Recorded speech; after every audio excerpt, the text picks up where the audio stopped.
Hello बच्चों। आज हम एक बहुत ही मैजिकल और थ्रिलिंग कहानी के सफर पर निकलने वाले हैं। ये स्टोरी H.G. वेल्स की लिखी हुई है, जो एक बहुत ही स्मार्ट पर थोड़े शैतान आदमी के बारे में है। आज के इस एक्सप्लेनर में हम समझेंगे कि अगर साइंस का गलत इस्तेमाल हो तो कितनी बड़ी गड़बड़ियां हो सकती हैं। तो चलिए बिना किसी देरी के इस मजेदार सफर की शुरुआत करते हैं। आज हम इस कहानी को इन 5 मजेदार हिस्सों में समझेंगे। पहले उस ब्रिलियंट साइंटिस्ट से मिलेंगे, फिर उसकी शैतानियों को देखेंगे, उसके छुपने की जगह, उसका ग्रेट एस्केप और आखिर में इस सब से हमें क्या सीख मिलती है उस पे बात करेंगे। तो चलिए अपने पहले हिस्से से शुरू करते हैं, एक ब्रिलियंट इनविजिबल साइंटिस्ट। हमारी कहानी शुरू होती है ग्रिफिन नाम के एक आदमी से। ग्रिफिन कोई आम इंसान नहीं था। वो एक बहुत ही बेहद स्मार्ट, एकदम ब्रिलियंट साइंटिस्ट था जो नई नई चीज़ों पर एक्सपेरिमेंट्स करता रहता था। ग्रिफिन ने दिन रात मेहनत करके एक बहुत बड़ा मैजिकल सीक्रेट डिस्कवर किया, और वो सीक्रेट था इनविजिबल होना, मतलब अदृश्य होना। ऐसी पावर जिससे कोई आपको देख ही ना सके। जरा सोचिए, आप किसी के बिल्कुल सामने खड़े हैं पर वो आपको देख ही नहीं सकता। है ना एकदम जादू जैसा। लेकिन यहां से कहानी में एक बड़ा ट्विस्ट आता है, शैतानी और गलत फैसले। जब ग्रिफिन ने इतनी अमेजिंग डिस्कवरी कर ली तो उसे कुछ अच्छा काम करना चाहिए था ना, पर उसने बिल्कुल उल्टा किया। उसने बहुत ही बैड चॉइसेस बनाई और शैतानी शुरू कर दी। हुआ कुछ यूं कि ग्रिफिन का लैंडलॉर्ड उसे बिल्कुल पसंद नहीं करता था और उसे घर से निकालना चाहता था। तो गुस्से में आकर पहले ही दिन ग्रिफिन ने उसके घर को आग लगा दी। उसके बाद सर्दी के ठंडे दिनों में वो खाने और आराम की तलाश में लंदन के एक बड़े स्टोर में घुसा, और फिर कुछ हफ्तों बाद पकड़े जाने के डर से आइपिंग नाम के एक छोटे से गांव तक भागता फिरा। ग्रिफिन का ये बिहेव बिल्कुल ठीक नहीं था। गुस्से में घर को आग लगाने के बाद जब उसे भागना पड़ा तो इनविजिबल होने के लिए उसने अपने सारे कपड़े उतार दिए। बिना कपड़ों के वो हवा की तरह गायब तो हो गया, लेकिन सर्दी से बचने और जिंदा रहने के लिए उसने लोगों के कपड़े और पैसे चुराने शुरू कर दिए, जो कि एक बहुत बुरी बात थी। अब सर्दी इतनी ज्यादा थी कि बिना कपड़ों के सड़क पर रहना तो बिल्कुल नामुमकिन था। तो रात के अंधेरे में वो साइलेंटली लंदन के एक बहुत बड़े स्टोर में अंदर घुस गया।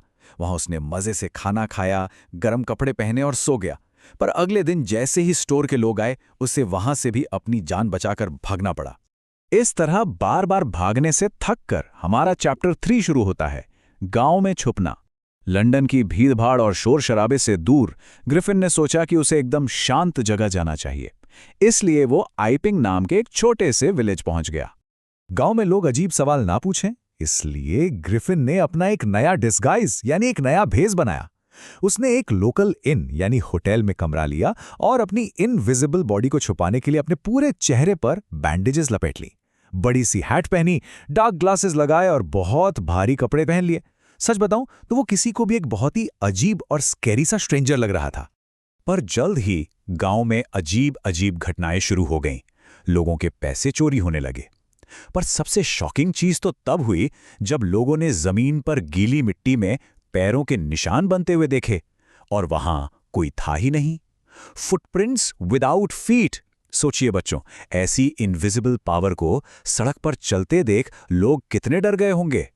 इसके बाद कहानी पहुंचती है एकदम एक्शन पैक्ड पॉइंट पर, बड़ी तरकीब से बच निकलना या द ग्रेट एस्केप। गांव वालों की घबराहट इतनी बढ़ गई कि उन्हें इस बैंडेज्ड आदमी पर पूरा शक होने लगा। आखिरकार उन्होंने इस रहस्य को सुलझाने के लिए पुलिस को बुला लिया। अब आप लोग जरा सोचिए, जब पुलिस वाला उसे अरेस्ट करने आया होगा तो क्या हुआ होगा। एक ऐसे आदमी को पुलिस कैसे पकड़ेगी जिसे कोई देख ही नहीं सकता। ग्रिफिन ने वहां फिर से अपना मैजिक ट्रिक दिखाया। जैसे ही पुलिस ने उसे पकड़ना चाहा, ग्रिफिन ने तुरंत गुस्से में अपने कपड़े, हैट और बैंडेजेस उतार फेंके। एकदम से वो पुलिस के सामने पूरी तरह इनविजिबल हो गया, और फिर इधर उधर मुक्के मारकर वो किसी की भी पकड़ में आए बिना वहां से आराम से बच निकला। कोई उसे पकड़ ही नहीं पाया। ये तो सच में एकदम क्रेजी चेज थी, है ना। चलिए अब थोड़ी गहरी सांस लेते हैं, क्योंकि अब हम अपने आखिरी और सबसे इंपॉर्टेंट चैप्टर पर हैं, सबसे बड़ी सीख या द बिग लेसन। इस सारी शैतानी के बाद हमें इस कहानी से क्या सीखने को मिलता है। अगर हम एक अच्छे साइंटिस्ट और ग्रिफिन को कंपेयर करें तो एक अच्छा साइंटिस्ट अपने दिमाग और मेहनत का यूज दूसरों की मदद करने के लिए करता है, नई मेडिसिन्स या मशीन्स बनाता है, लेकिन ग्रिफिन इतनी बड़ी और पावरफुल डिस्कवरी करने के बाद भी वो बहुत सेल्फिश रहा। उसने अपने दिमाग का यूज सिर्फ अपने गुस्से और स्वार्थ के लिए किया। तो इसका मतलब ये है कि सिर्फ दिमाग का तेज होना या इंटेलिजेंस होना काफी नहीं होता।